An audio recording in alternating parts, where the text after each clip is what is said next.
I'm so tired today. And a little bit hungover.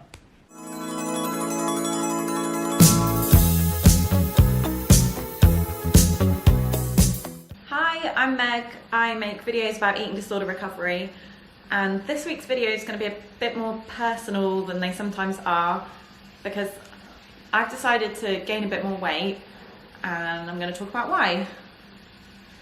Awkward.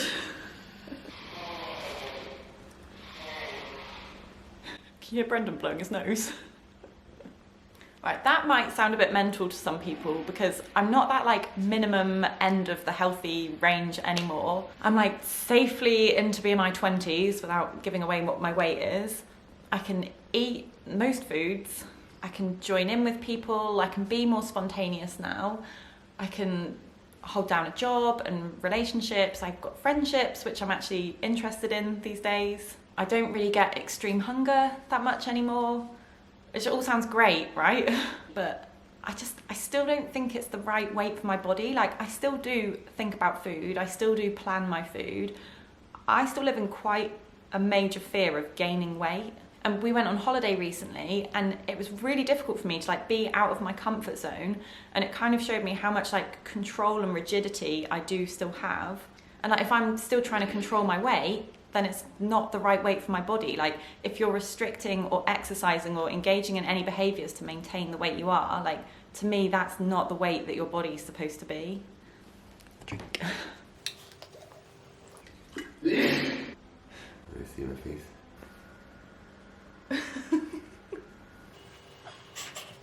Brendan went out last night for this, what was it, football team? They won the cup, so their football team had this, they won the league, sorry. So their football team had this big boozy all-you-can-drink night, and now he's going to a wedding lunch, again all-you-can-drink with some friends from work. I can't really remember where I was now, but so talking about maintaining my weight slightly below my body's natural weight, like for me it honestly only needs to be a couple of kilos. Like, I'm probably not much below my body's natural weight, but it's enough to really put a lid on my life.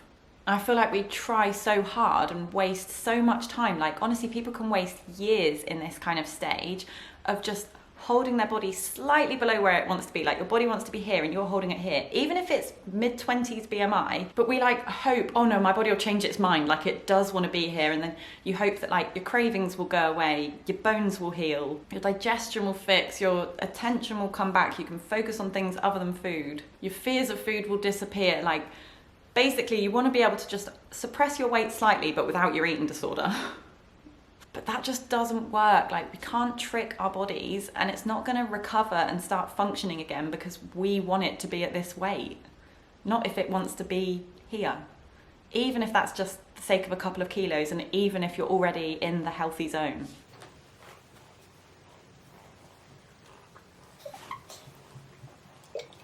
One thing I've been challenging this week is when I order a coffee, I always order, Brendan's right there, I always order an Americano with milk on top. And for me, that's like a little bit of control that I hold on to. Like, I don't just jump in and order a latte or a cappuccino or a mocha or whatever. And it's not a massive thing, like that can be a perfectly normal order, except for me, it's holding on to a bit of an eating disorder. Do we need to go? Oh, 5 minutes. Okay, we need to go in 5 minutes. So I'm gonna take myself out for lunch now, which is scary. Right, I've just dropped Brendan off, and my challenge now for lunch is to go to a cafe and order a sandwich that has the calories written on the pack, but not to check it.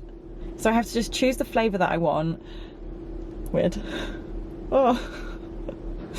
Not check the calories. Yeah, just eat it.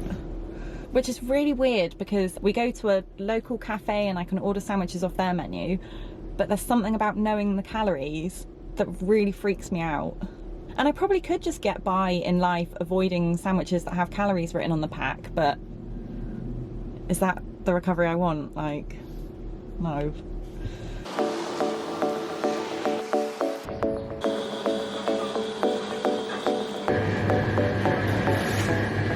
Okay, I've just come to the toilet for a little time out. Just get myself stressed. I'm so tempted to turn the packets over and look at the calories. Also, there's this flaggette thing, chicken and avocado. I love chicken and avocado, but I don't know if it's too small and I don't want to choose something because I'm thinking it's smaller. I actually go over to Costa. Oh no. I'm gonna go back and forth between sandwich shops. I'm just gonna see what they've got.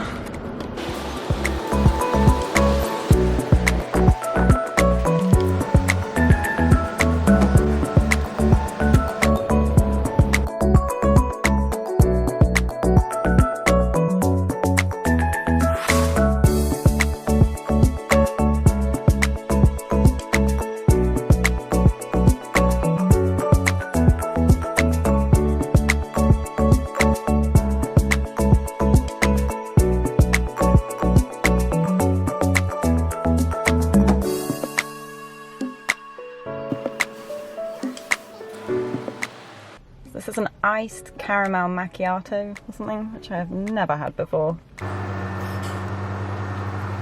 It's really milky. God damn it. Now I feel like I've wasted my calories. I've never tried all these coffees before, so I like want to try them and find out which ones I genuinely like, but okay, food doesn't have to be perfect. So weird. That was so hard during lunch not to turn the packets over. It's almost like a compulsion. Like I feel like I have to know how many calories are in stuff. Like, I don't know, even this, I've got no idea how much is in that. And then I panic, like, what if I've chosen the thing that's the most calories? What if it's way more than I expect it's gonna be? What if I should leave something else out later to make up for it? Like, I've already had breakfast, maybe I should have missed something from my breakfast. Like, God, I literally can feel my heart pounding right now.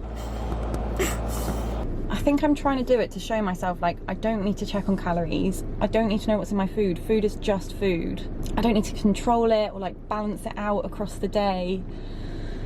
Some days I might just have more. I'm not a robot.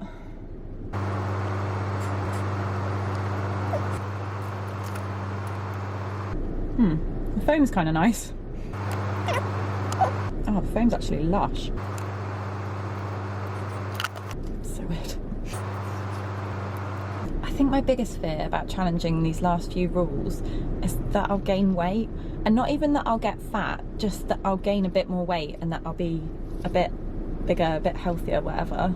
I'm kind of just sick of it. Like, you get one life, you know? I just feel like, do I really want to suppress my weight for the rest of my life? Like, literally control my food for the rest of my life just to suppress my weight a couple of kilos?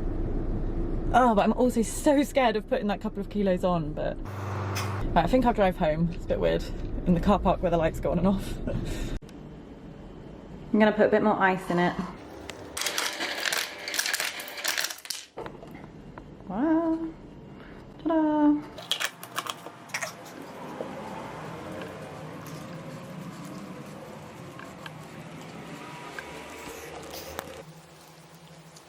We've not even unpacked from holiday last week yet. I keep just picking clothes out of that. My wardrobe's just like on the floor now. My psychologist said something which really clicked with me around this set weight thing. And she suggested stop trying to focus on like the number or the weight or a target, and instead focus on just stopping the behaviours. And then if I'm not using the behaviours, like my weight will just be where it needs to be for me to eat what I want to eat. And like, I appreciate some people need targets, like I've needed it in the past to get me started and what have you, but how do they know? How does a doctor or a BMI chart know what your body's healthy weight is? And especially the fact that like BMI 20 is used so often, like most people aren't naturally BMI 20. For most people to hold their weight there, they would have to restrict their diet. If I wanted to get back to BMI 20, I'd have to restrict, like,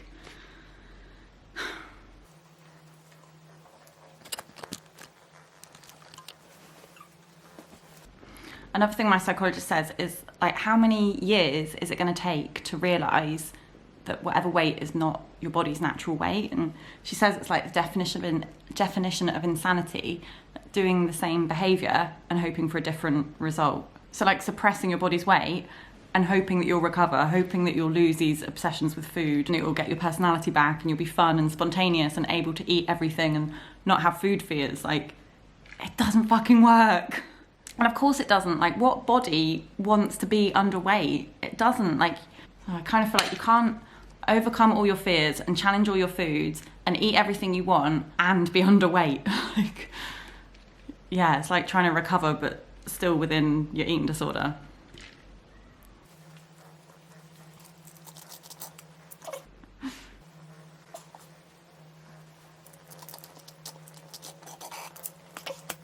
Right, it's the next day. I'm just editing this week's vlog. I still have not unpacked my suitcase. Look. I think if anything, it's actually gotten worse. And I just wanted to add a kind of footnote about targets. Now, I'm not a professional, and obviously everyone has their own treatment plans. I do think targets can be really helpful, especially to get stuff started, to give you something to aim for. But my issue with them are kind of when they're set as like ultimate goal targets, because how does anyone know that? How does a doctor or a BMI chart or you or what you look like or anything decide your ultimate set weight? Like, it can't. And I think often targets are set too low, like we're set underweight targets, and it might be healthy on a BMI chart, it might be a BMI 20, 21, but that could be underweight for your body if your body doesn't want to be there. And this idea of like letting go of targets is helpful for me now because my BMI is past 20, I'm still not well. Target the behaviours, stop the eating disorder behaviours, and then my weight will just be where it needs to be. I don't know, it's up to my body, which is shit scary. I'm just talking personally for me here that at this point, perhaps weight gain is right for me. Challenging my final fear foods, like letting go, that's what I think of it as, like actually just letting go. But that's because I've got to a stage where I've surpassed targets and I'm still not completely free and well, so yes. Right, I'm going to finish editing this video and then Brendan's actually downstairs ordering us some lunch. We're getting sandwich takeouts with cheese in them so that I can keep facing these things that I potentially try to avoid sometimes. And then I'm actually going over to a friend's house to meet her new baby, which is really exciting. But lots of love to everybody and speak to you soon.